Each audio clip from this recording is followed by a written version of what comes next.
박근혜 대통령이 오늘 오전 10시 대국민 담화를 발표합니다. 정부조직법 개정안 둘러싼 여야의 강경 대치가 지속되고 있는 상황에 대해서 국민들에게 설명을 하고 대국민 호소를 할 거다. 이렇게 알려지고 있죠.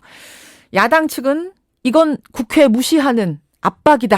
상당히 반발하고 있는데요. 대국민 담화의 배경, 또 야당의 반발에 대한 답변 이분에게 듣겠습니다. 박근혜 대통령의 측근이죠. 새누리당 김재원 의원입니다. 김 의원님 안녕하세요. 예, 안녕하세요. 정부조직법 가지고 대통령이 대국민 담화하는 건 아마 처음 있는 일일 것 같은데 이 정도 그렇죠. 상황까지 이게 간 겁니까? 그러게 말입니다. 근데 이게 어쨌든 이 정부조직법은 사실 그 새 대통령이 국정을 어떻게 펼칠 것인가, 즉 자신의 참모조직을 어떻게 구성해서 또 어떤 시스템을 통해서 이제 그 국정을 펼칠 것인가 하는 문제이기 때문에 기본적으로 예. 대통령의 선택을 좀 존중하는 것이 필요하다는 것이 제 생각인데요. 아하. 그런데 한편 그 법적인 어떤 그 논리로 또는 법적인 이론으로 보면 예. 행정조직 법정주의라는 것이 있거든요. 그 행정조직을 구성하면 그것이 이제 국민의 생활에 영향을 미치기 때문에 이것을 법률로서 정하라는 대원칙이 있습니다. 그렇죠. 예.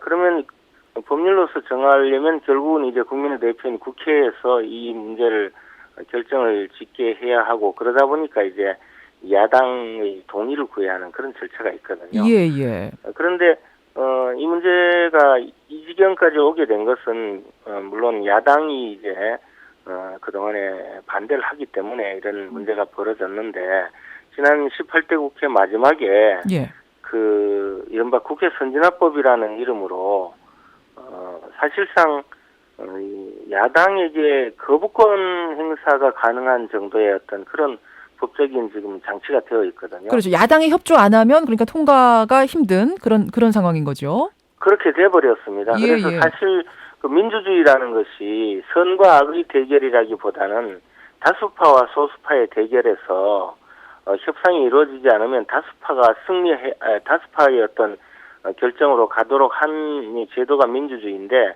결국 이 국회 선진화법이 사실상 소수파에게 거부권을 쥐어주는 아주 특수한 법률 체제를 만들어 버렸고, 그것이 이제 이런 그 극단적인 형태로 바로 다가오게 된 것이라고 보여집니다. 그래서 대통령이 담화를 발표하지 않으면 안 되는 상황까지 간 거다. 이런 말씀이세요. 사실은 담화를 발표하든 어떤 형태를 취하든 결국은 야당이 이 문제에 대해서 동의해주지 않으면 지금 이 정부조직법뿐만이 아니라 앞으로 어떤 정책이든 쉽게 그렇게 통과될 수 없는 상태로 와버린 거죠. 예. 근데 그렇다면 예. 결국에는 싫든 좋든 야당에게 거부권이 있다는 사실을 인정하고 야당을 설득해서 이 문제를 해결하지 않으면 안 되는 시스템으로 바뀌었다.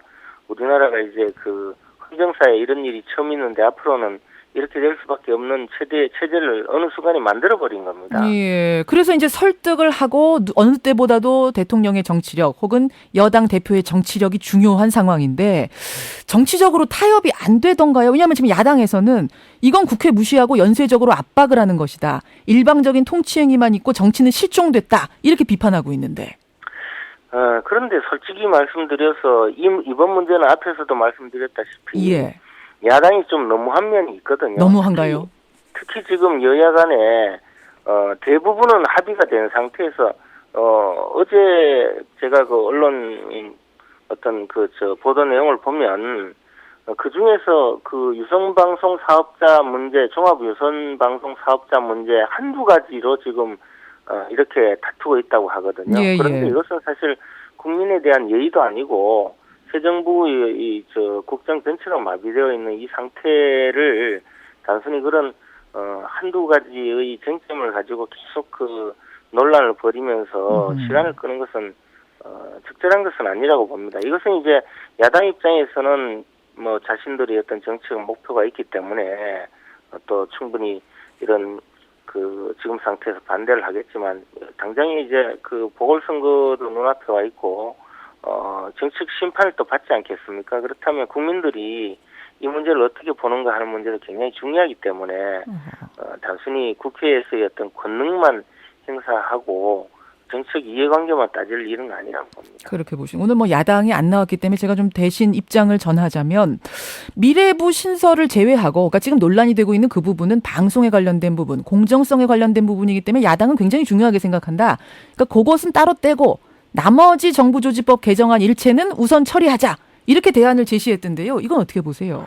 사실 지금 하루 이틀 사이에 아마 해결되지 않을까 저는 기대하고 있습니다. 지금 말씀하신 대로 예.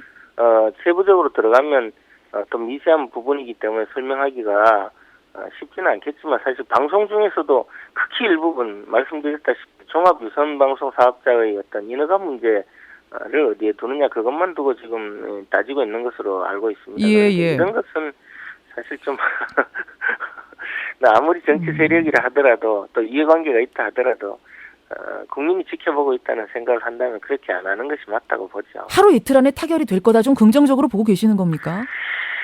지금 이 상황에서 계속 끌고 간다면 정치권 전체가 그 국민의 지탄을 받을 거라고 생각하고 있습니다. 그리고 지금 사실 곧 있을 그 보궐선거에서 아마 어떻게 보면 민주당은 한석도 못 건질 수 있는 그런 정치적 위기에 빠질 수도 있거든요. 그렇다면 그런 상황에서 마냥 또 이해관계만 따질 수는 없으리라고 봅니다. 그리고 새누리당의 입장에서도 지금 이것이 여야 간의 어떤 정치적 문제가 아니라 청와대의 정치적 문제로까지 비화되고 있는데 예. 그런 상황이라면 이 문제를 마냥 주장만 하고 갈 수는 없고 결국에는 여야 간의 어떤 형태로든 예. 협상이 이어져야 하고 그것이 결국은 지금 출범하는 박근혜 정부의 어떤 성공을 위해서라도 여당에서도 여러 가지 협상력을 발휘해야 된다고 봅니다. 이런 상황을 인정한다면 그렇게 오래지 않는 시간에 여야 간의 합의가 이루어져야 한다고 생각합니다. 만약 이 문제를 더 끌면 야당에게 상당히 불리한 상황이 될 거다. 4월 재보선에까지 영향을 줄 정도가 될 거다. 이렇게도 보시는 거예요, 김재원 의원께서. 냉정하게 이야기하면 지금 현재 그 부산과 충청남도 그리고 서울 노원병 이 세 선거구에서 야당이 현재에서도 지금 이길 수 있는 곳이 한 군데도 없거든요. 그 민주당의 입장에서는. 그렇게 보세요. 그렇다면 이 문제가 심각한 상황이라고 봐야 되겠죠. 알겠습니다. 그렇게 상황 판단하고 계시고 그래서 하루 이틀 안에 타결이 어떤 식으로든 되지 않겠는가 보시는 건데. 되어야 한다는 거죠. 되어야 한다. 박근혜 대통령이 근데 오늘 담화까지 발표하게 되면은 민주당 입장에서 오히려 더 타결 좀 어려워지는 건 아니냐 이런 얘기도 나오더라고요.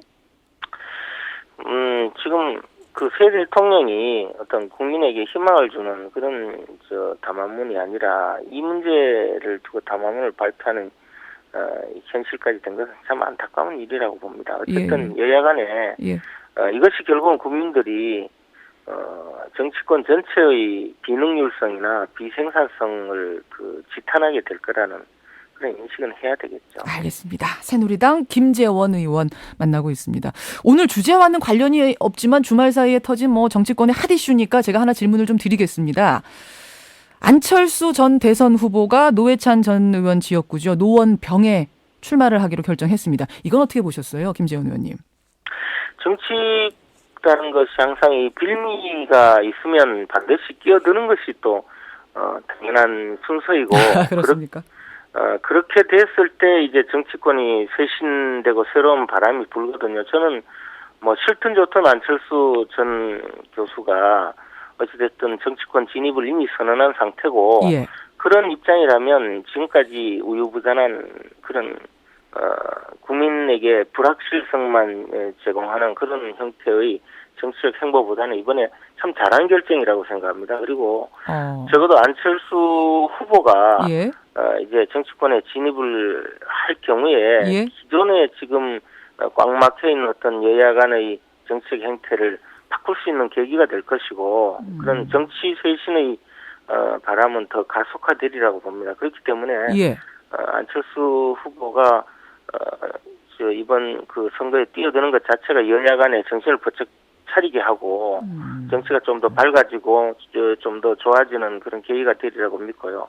문제는 이것이 앞에서 말씀드렸다시피 국회 선진화법에서 소수당에게 거부권 행사의 어떤 권능을 줘버린 그런 상태인데 민주당이 제대로 좀 어떤 쇄신을 하지 않고 또 국민에게 제대로 희망을 주지 못하면 이 단기 필마인 안철수 후보가 만약에 국회의원이 되었을 때 예. 그 사람이 그 거부권을 행사하는 그런 형태가 될 수 있으리라고 봅니다. 즉 여야 간에 이번 이번 정부조직법이 만약에 예. 협상이 이렇게 꽉 막혀 있을 때 안철수 후보가 만약에 국회의원이 되어서 이제 정치권에 들어와 있다면 예. 그 사람이 편드는 쪽으로 국민의 여론이 무게중심이. 쏠리는 그런 형태가 되고 결국은 이 단기 필마의 안철수 후보가 거부권을 행사하는 형태.